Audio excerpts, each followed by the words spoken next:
You're a public company and looking for a way to tell your story to millions of online investors. Welcome to AGORACOM, North America's largest online investor relations firm. We deliver investor relations to the web's biggest sites and search engines to help you find new investors. In addition to those websites, over 1 million investors read over 95 million pages of news and information on AGORACOM this year. AGORACOM, where smart public companies and investors click.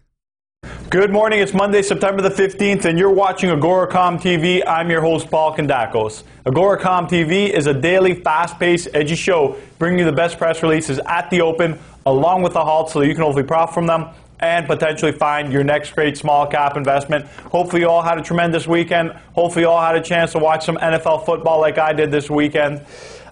We got some great stories for you this morning. I've got 3 great press releases for you, and I've got 2 halts to report on. So without any further ado, let's get down to business. Our top story this morning is Freewest Resources. They trade on the TSX Venture under the symbol FWR. Disclaimer time, they aren't AGORACOM clients, so as always, make sure you do your due diligence on any of the companies that you see on our program. Now, Freewest announced that they intersected 100 meters of chromite mineralization in the first hole drilled on its 100% owned McFalls Lake property, which is located in Northern Ontario, also known as the Ring of Fire. Highlights from their program include a 46-meter wide zone of massive chromite, which comprises part of the broader 100-meter wide zone of chromite mineralization, and this is in drill hole FWR 0801. So great news coming out of Freewest. Chromite seems to be the talk of the town. Noront hit some big chromite numbers. I know the Freewest property isn't too far off there. So hopefully we'll see the Ring of Fire become one large mine. The company is last at 24.5 cents. 52-week high-low is a high of 46, low of 19.5 cents, and their market cap currently stands at $45 million.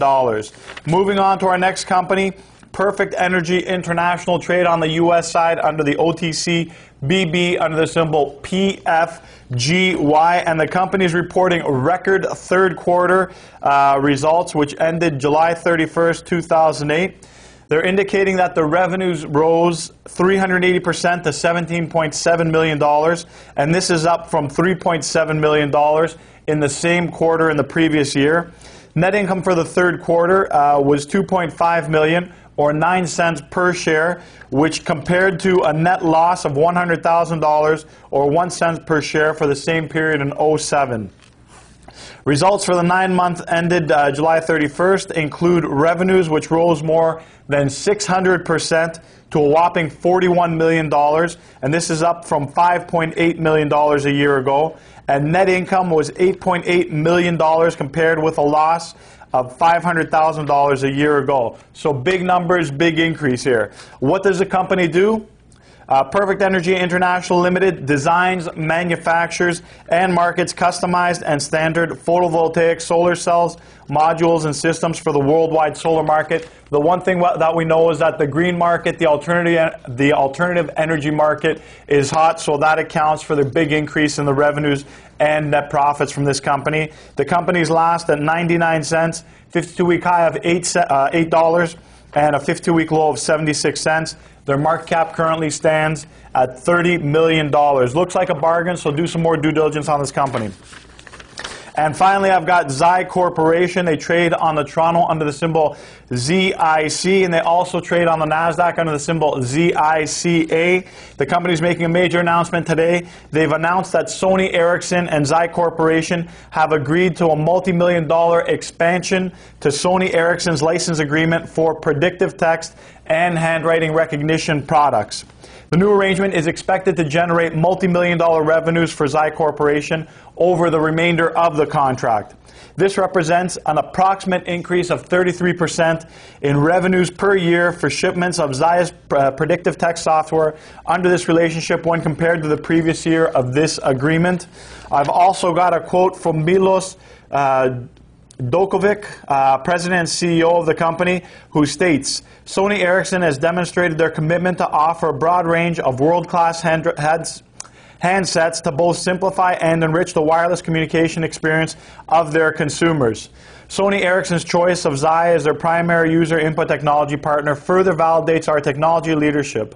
It is a pleasure for us to report on the continuation and the expansion of our relationship with this industry leader.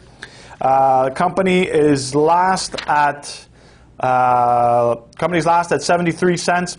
52-week high low is a high of 135 is the high, low of 30 cents, and the market cap currently stands at approximately $37 million. That's it for the press releases.